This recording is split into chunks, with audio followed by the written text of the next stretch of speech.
Military Sadanand നീണ്ടകഥ അധ്യായം 19. Military Sadanand എന്ന നീണ്ടകഥയുടെ അധ്യായം 1 മുതൽ 18 വരെയുള്ളവയുടെ സംഗ്രഹം ഓർമ്മിക്കുവാൻ വേണ്ടി താഴെ കൊടുക്കുന്നു. മിലിട്ടറി ജോലിയുള്ള സദാനന്ദ് ലുധിയാന സ്റ്റേഷനിൽ എത്തുന്നു. ചില കാരണങ്ങളാൽ അയാൾക്ക് അന്നത്തെ ട്രെയിൻ കിട്ടുന്നില്ല. രാത്രിയിൽ അയാൾ ഉറങ്ങാൻ കിടന്നപ്പോൾ ഒരു പെൺകുട്ടി വന്ന് കതകിൽ മുട്ടിയിട്ട് അവളെ രക്ഷിക്കണമെന്ന് പറയുന്നു. അയാൾ കതക് തുറന്ന് അവളെ അകത്ത് കയറ്റുന്നു. 20 വയസ്സിനടുത്ത് പ്രായം തോന്നിക്കുന്ന ലക്ഷ്മി എന്ന അവളുടെ കാമുകനായ ലത്തീഫാണ് അവളെ പലതും പറഞ്ഞ് വ്യാമോഹിപ്പിച്ച് ലുധിയാനയിൽ കൊണ്ടുവന്നതെന്നും അവൾ പറയുന്നു.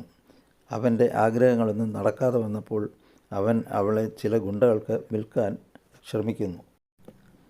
അതിനാൽ ആ ഗുണ്ടകളിൽ നിന്നും അവളെ രക്ഷിക്കണമെന്നും പറയുന്നു. അവൾ അങ്ങനെ പറഞ്ഞപ്പോൾ അയാൾ അവളെ സ്വന്തം സഹോദരിയെപ്പോലെ കരുതി ലത്തീഫിനെയും ഗുണ്ടകളെയും കീഴ്പ്പെടുത്തി പോലീസിൽ ഏൽപ്പിക്കുന്നു.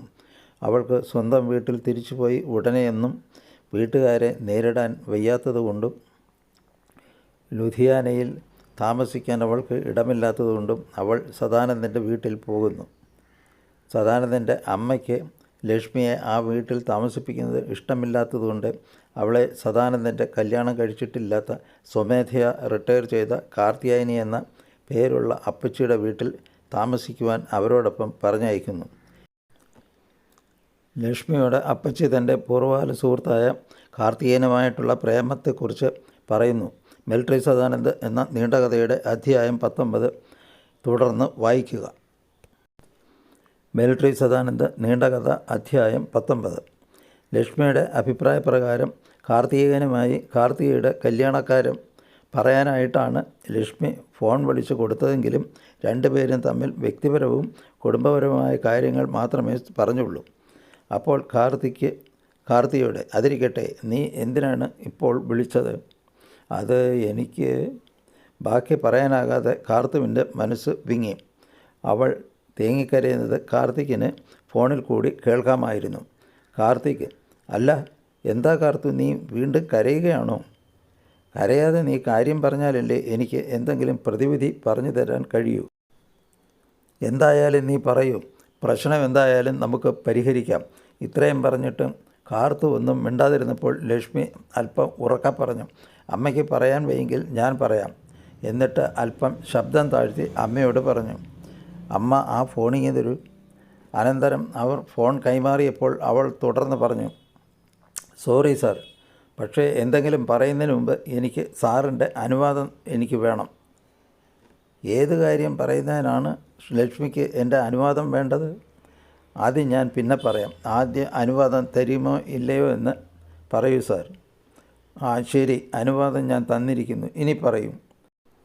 ആദ്യം ഞാൻ സാറെന്ന് വിളിക്കുന്നതിന് പകരം അച്ഛ എന്ന് വിളിച്ചോട്ടെ. അത്രയേ ഉള്ളൂ. ലക്ഷ്മിയെ എൻ്റെ കാർത്തു മോളായി സ്വീകരിച്ച സ്ഥിതിക്ക് നീ എൻ്റെ മോള് കൂടിയാണ്. അതുകൊണ്ട് നിനക്ക് ഒരു സങ്കോചവുമില്ലാതെ എന്നെ അച്ഛനെന്ന് വിളിക്കാം. ഇനി കാര്യം പറയൂ. എൻ്റെ അമ്മയ്ക്ക് സാറിനോട് അല്ല അച്ഛനോട് നിങ്ങൾ തമ്മിലുള്ള കല്യാണം നടക്കാതെ പോയത് അമ്മയുടെ സ്വാർത്ഥ താല്പര്യം മൂലമാണെന്ന് തിരിച്ചറിവ് വന്നിട്ടുണ്ട്. അത് അമ്മയെ വല്ലാതെ കുറ്റപ്പെടുത്തുന്നത് കൊണ്ടാകാം അച്ഛനോട് ആ കാര്യം സംസാരിക്കാൻ കഴിയാതെ അമ്മ കരഞ്ഞുകൊണ്ടിരിക്കുന്നത്. ലക്ഷ്മി മോള് കാര്യം എന്താണെന്ന് ഇതുവരെ പറഞ്ഞില്ല. അമ്മയ്ക്ക് ഈ വൈകിയ വേളയിലെങ്കിലും അച്ഛനുമായി ഒരുമിച്ച് ജീവിക്കാൻ അതിയായ ആഗ്രഹമുണ്ട്. അവളുടെ ആ ആഗ്രഹം നടക്കില്ലെന്ന് പറഞ്ഞേക്ക്. എന്തുകൊണ്ടാണ് സാർ അത് നടക്കില്ലെന്ന് പറയുന്നത്? ആ ഫോൺ കാർത്തുവിൻ്റെ കയ്യിലൊന്ന് കൊടുക്കാമോ? ലക്ഷ്മി ഫോൺ കാർത്തികയ്ക്ക് കൈമാറിയെന്ന് മനസ്സിലായപ്പോൾ കാർത്തിക്: ഏതാണ്ട് 20 കൊല്ലങ്ങൾക്ക് മുമ്പ് നാം തമ്മിൽ പിണങ്ങി പിരിഞ്ഞ ശേഷം ഇന്നാണോ നിനക്ക് ഇത്രയും പ്രധാനപ്പെട്ട കാര്യം സംസാരിക്കുവാൻ മനസ്സ് വന്നുള്ളൂ? സോറി, നീ ഏറെ താമസിച്ചു പോയി എന്ന് പറഞ്ഞാൽ ഞാൻ എന്താണ് മനസ്സിലാക്കേണ്ടത്? അതായത് നിൻ്റെ സ്ഥാനം മറ്റൊരാൾ കരസ്ഥമാക്കിയിരിക്കുന്നു എന്ന് സാരം. കാർത്തിക എന്ന് പറഞ്ഞാൽ കാർത്തിക് വേറെ കല്യാണം കഴിച്ചെന്നോ? അപ്പോൾ എന്നെ അല്ലാതെ വേറെ ആരെയും കല്യാണം കഴിക്കില്ലെന്ന് കാർത്തിക് പണ്ട് പറഞ്ഞിരുന്നതോ? അത് പണ്ടായിരുന്നില്ലേ? ആ കാലങ്ങളൊക്കെ കഴിഞ്ഞിട്ട് ഇന്ന് വർഷങ്ങളെത്രയായി? നീ വരുന്നത് നോക്കി ഞാൻ എത്ര നാൾ കാത്തിരിക്കും? എൻ്റേതായ ഒരു ജീവിതം എനിക്ക് വേണ്ടേ? കാലം ആർക്കു വേണ്ടിയും കാത്തു നിൽക്കില്ലല്ലോ. കാർത്തിക: അപ്പോൾ കാർത്തിക് അന്ന് എനിക്ക് നൽകിയ വാഗ്ദാനങ്ങളെല്ലാം പൊള്ളയായിരുന്നു അല്ലേ? എനിക്കിനി ഒന്നും കേൾക്കണ്ട. കാർത്തികയ്ക്ക് ദേഷ്യവും സങ്കടവും സഹിക്കാൻ കഴിയാഞ്ഞതുകൊണ്ട് കാർത്തിക് കൂടുതലായി എന്തെങ്കിലും പറയുന്നതിന് മുമ്പ് തന്നെ അവർ ഫോൺ കട്ട് ചെയ്തു. എന്നിട്ട് അവർ കരഞ്ഞുകൊണ്ട് ലക്ഷ്മിയുടെ നേർക്ക് അവളുടെ ഫോൺ നീട്ടിക്കൊണ്ട് പറഞ്ഞു, "ഇന്നാ നിൻ്റെ ഫോൺ പിടിച്ചു." ലക്ഷ്മിക്ക് അമ്മയുടെ ഭാവമാറ്റം കണ്ടിട്ട് വല്ലാത്ത പ്രയാസം തോന്നി. ഇതുവരെ മോളെ എന്ന് വിളിച്ചുകൊണ്ടിരുന്ന അമ്മ ഇപ്പോൾ "ഇന്നാ നിൻ്റെ ഫോൺ" എന്ന് പറഞ്ഞത് ലക്ഷ്മിക്ക് അല്പം വിഷമമുണ്ടാക്കാതിരുന്നില്ല. ലക്ഷ്മിക്ക് അമ്മയുടെ അപ്പോഴത്തെ മാനസികാവസ്ഥ ശരിക്കും മനസ്സിലായതിനാൽ അവൾ അത് അത്ര കാര്യമാക്കിയില്ല. കുറച്ചു നേരം കഴിഞ്ഞ് കാർത്തികയ്ക്ക് ഫോൺ ചെയ്തു. അപ്പോൾ കാർത്തിക കരഞ്ഞുകൊണ്ട് തന്നെ ചോദിച്ചു, "ആരാ മോളെ അത്?" "ലക്ഷ്മി." "ആ സാറാണമ്മേ, ഫോൺ എടുക്കട്ടെ അമ്മേ?" ലക്ഷ്മിക്കും കാർത്തിക്കിനോട് അപ്പോൾ ദേഷ്യം തോന്നി. അപ്പോൾ കാർത്തിക പറഞ്ഞു, "വേണ്ട മോളെ, അയാൾ ഇനി എന്തിനാ വിളിക്കുന്നത്? ഇനി അയാളുടെ ഒരു ഫോണും വന്നാൽ എടുക്കേണ്ട." ലക്ഷ്മി അതിന് മറുപടി ഒന്നും പറഞ്ഞില്ല. കാർത്തികിൻ്റെ ഫോൺ വീണ്ടും വന്നു. കുറച്ചു നേരം ബെല്ലടിച്ചു കഴിഞ്ഞിട്ടും ആരും കോൾ എടുക്കാഞ്ഞതുകൊണ്ട് താനെ ആ ബെല്ലടി ശബ്ദം നിലച്ചു. അപ്പോൾ അല്പം ദേഷ്യത്തോടെ കാർത്തിക പറഞ്ഞു, "അത് അയാളുടെ ഫോണായിരുന്നില്ലേ? മോൾ ആ ഫോൺ സ്വിച്ച് ഓഫ് ചെയ്ത് വെച്ച് അയാളിനി ഇങ്ങോട്ട് വിളിക്കുകയേ വേണ്ട." "ലക്ഷ്മി, അങ്ങനെ ചെയ്താൽ വേറെ ആരെങ്കിലും അമ്മയെ അത്യാവശ്യത്തിന് വിളിച്ചാൽ ആ കാളും കിട്ടില്ലല്ലോ." ലക്ഷ്മി അങ്ങനെ പറഞ്ഞപ്പോൾ പിന്നെ കാർത്തിക എതിർപ്പൊന്നും പറഞ്ഞില്ല. ഉടനെ തന്നെ കാർത്തിക്കിൻ്റെ ഫോൺ മൂന്നാമതും വന്നു. "ലക്ഷ്മി, അമ്മ ആ സാർ വിളിക്കുന്നത് 3-ാം തവണയാണ്. അതിൻ്റെ അർത്ഥം നേരത്തെ പറഞ്ഞത് കൂടാതെ വേറെ എന്തെങ്കിലും പറയാനുണ്ടാകും. അതുകൊണ്ട് ഞാൻ ഫോൺ എടുക്കട്ടെ?"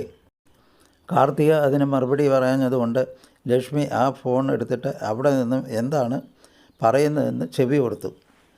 അപ്പോൾ കാർത്തിക് എനിക്ക് പറയാനുള്ളത് മുഴുവനും പറയുന്നതിന് മുമ്പ് തന്നെ കാർത്തിക് എന്തുകൊണ്ടാണ് ഫോൺ കട്ട് ചെയ്തത്? ലക്ഷ്മി അത് വർഷങ്ങളോളം തൻ്റെ ഇഷ്ടകാമുവിന് വേണ്ടി കാത്തിരുന്ന ഒരു കാമുകിക്ക് കേൾക്കാൻ ഇഷ്ടപ്പെടുന്ന ഒരു കാര്യമായിരുന്നില്ലല്ലോ സാർ പറഞ്ഞത്.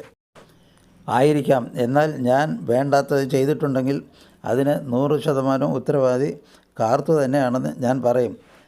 കാര്യങ്ങൾ ഇവിടെ വരെ എത്തിയെങ്കിലും ഒരു തരത്തിൽ പറഞ്ഞാൽ ഞാനിപ്പോഴും ബാച്ചിലർ തന്നെയാണ്. എൻ്റെ ജീവിതത്തിലേക്ക് കാർത്തുവിന് കടന്നു വരണമെന്ന് തോന്നുന്നുണ്ടെങ്കിൽ ഇപ്പോഴും വരാം. അപ്പോൾ കാർത്തിക ഇടയ്ക്ക് കയറി പറഞ്ഞു, "ഒരു 2ാം കെട്ടുകാരനെ കല്യാണം കഴിക്കേണ്ട ഗതികേടൊന്നും നിൻ്റെ അമ്മയ്ക്ക് ആയിട്ടില്ലെന്ന് അങ്ങോട്ട് പറഞ്ഞു കൊടുക്കുമോളെ നീ." കാർത്തിക്: 2ാം കെട്ടുകാരനെ കെട്ടേണ്ട ഗതികേട് ആയിട്ടില്ലെങ്കിൽ നിനക്ക് ചേർന്നത് ഞാൻ തന്നെയാണ്. കാർത്തിക്: എന്താണ് ഈ പറയുന്നതിൻ്റെ അർത്ഥം? ഒരു പ്രാവശ്യം കല്യാണം കഴിച്ചതാണെന്ന് പറയുന്നു, പിന്നെ അല്ലെന്ന് പറയുന്നു. ഇതിൽ ഏത് ഞാൻ വിശ്വസിക്കണം? കല്യാണം കഴിച്ചെന്ന് ഞാൻ പറഞ്ഞിട്ടില്ല. അതുപോലെ ഞാൻ പണ്ട് തന്ന വാഗ്ദാനങ്ങൾ എല്ലാം പൊള്ളയായിരുന്നെന്നും മറ്റും നീ ചിന്തിച്ചു കൂട്ടിയത് നിൻ്റെ മനസ്സ് കുൽസിതമായതുകൊണ്ടാണ്. നിന്നെ ഒന്ന് ചൊടിപ്പിക്കാൻ കൂടി വേണ്ടിയാണ് ഞാൻ ഇങ്ങനെയൊക്കെ വളച്ചു കെട്ടി പറഞ്ഞത്." കാർത്തിക: അതിൻ്റെ അർത്ഥം ഇപ്പോഴും എൻ്റെ കാർത്തിക് യഥാർത്ഥ ബാച്ചലർ തന്നെയാണ് അല്ലേ?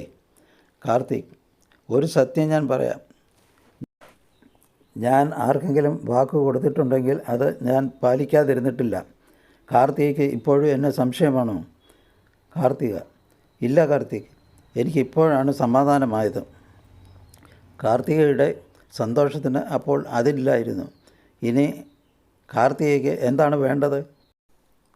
കാർത്തിക ഒന്നും മിണ്ടാതിരുന്നുകൊണ്ട് ലക്ഷ്മി പറഞ്ഞു, "അമ്മയ്ക്ക് സ്വന്തം കല്യാണക്കാര്യം പറയാൻ നാണമായിരിക്കും. അതുകൊണ്ട് ബാക്കി ഞാൻ പറയാം അച്ഛാ.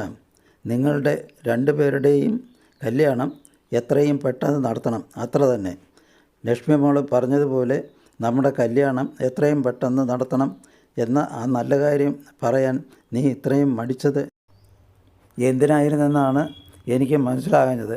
ഞാൻ ദേഷ്യപ്പെടുമെന്ന് വിചാരിച്ചോ?" കാർത്തിക അതിന് മറുപടി പറയാഞ്ഞതുകൊണ്ട് ലക്ഷ്മി പറഞ്ഞു, "അതല്ലച്ചാ കാര്യം. അമ്മയ്ക്ക് നല്ല കുറ്റബോധവും ഒപ്പം ദുഃഖവും നാണക്കേടും തോന്നിയത് കൊണ്ടാണ് അമ്മയ്ക്ക് ഒന്നും സംസാരിക്കാൻ കഴിയാതെ കരഞ്ഞു പോയത്." ഇത്രയും പറഞ്ഞിട്ട് ലക്ഷ്മി അമ്മയുടെ നേർക്ക് ഫോൺ നീട്ടിക്കൊണ്ട് പറഞ്ഞു, "ഇന്നാ അമ്മേ ഫോൺ. ഇനി നിങ്ങളായി, നിങ്ങളുടെ പാടായി. അമ്മയ്ക്ക് എന്താ പറയേണ്ടതെന്ന് വെച്ചാൽ പറഞ്ഞോളൂ." കാർത്തിക്: ഭാര്യാഭർത്തൃ ബന്ധത്തിൽ എന്ത് നാണക്കേട്? അത് പോട്ടെ. കാർത്തിക, ഏറ്റവും അടുത്ത ഒരു നല്ല മുഹൂർത്തത്തിൽ. എൻ്റെ പിടിവാശി മൂലം ഇപ്പോൾ തന്നെ വളരെ താമസിച്ചു പോയില്ലേ? അതിനാൽ ഇനി ആ കർമ്മമുട്ടം താമസിപ്പിക്കേണ്ടെന്നാണ് എൻ്റെ അഭിപ്രായം. എന്താ കാർത്തിക്, ശരിയല്ലേ? ശരി തന്നെ. എന്നാൽ ഞാൻ നല്ലൊരു മുഹൂർത്തം കണ്ടുപിടിച്ച് വിവരമറിയിക്കാം. നീ തയ്യാറായിരുന്നോളൂ. ശരി കാർത്തിക്. കാർത്തിക്, ശരി തന്നെ. എൻ്റെ മോള് ലക്ഷ്മിയോട് ഞാൻ വല്ലാതെ കടപ്പെട്ടിരിക്കുന്നുവെന്ന് പറയൂ. അത് ഞാൻ പ്രത്യേകിച്ച് പറയേണ്ട കാര്യമൊന്നുമില്ല. നമ്മുടെ എല്ലാ സംഭാഷണങ്ങളും അവൾ കേട്ടുകൊണ്ടാണിരിക്കുന്നത്. ഈ ഫോൺ തുടക്കം മുതൽ സ്പീക്കർ മോഡിലാണ് ഇട്ടിരിക്കുന്നത്. ഒരു കാര്യം കൂടി പറഞ്ഞിട്ട് ഞാൻ ഫോൺ കട്ട് ചെയ്തേക്കാം. ഒരു മകൾ തൻ്റെ അച്ഛനമ്മമാരെ കല്യാണം കഴിപ്പിക്കുന്നതിന് മുൻകൈ എടുക്കുന്നത് ലോകത്തിൽ ഇതാദ്യമായിട്ടായിരിക്കും, അല്ലേ കാർത്തു? നീ പറഞ്ഞത് വളരെ ശരിയായിരിക്കും. പക്ഷേ ആകെ നാണക്കേടായല്ലോ. എന്ത് നാണക്കേട്? നമ്മുടെ കാര്യങ്ങളെല്ലാം മോൾ കൂടി അറിഞ്ഞതുകൊണ്ടാണല്ലോ കാര്യങ്ങൾ പെട്ടെന്ന് ഇവിടെ വരെ എത്തിയത്. അതുമാത്രമല്ല, ഇന്നല്ലെങ്കിൽ നാളെ അവൾ ഇതെല്ലാം അറിയേണ്ടതല്ലേ? ശരിയാണ്. ആട്ടെ, നിനക്കിനി കൂടുതലായി വല്ലതും പറയണമെന്നുണ്ടോ? ഇല്ല കാർത്തിക്. അതുകൊണ്ട് ഞാൻ ഫോൺ കട്ട് ചെയ്തേക്കട്ടെ. അനന്തരം കാർത്തിക ഫോൺ കട്ട് ചെയ്തു.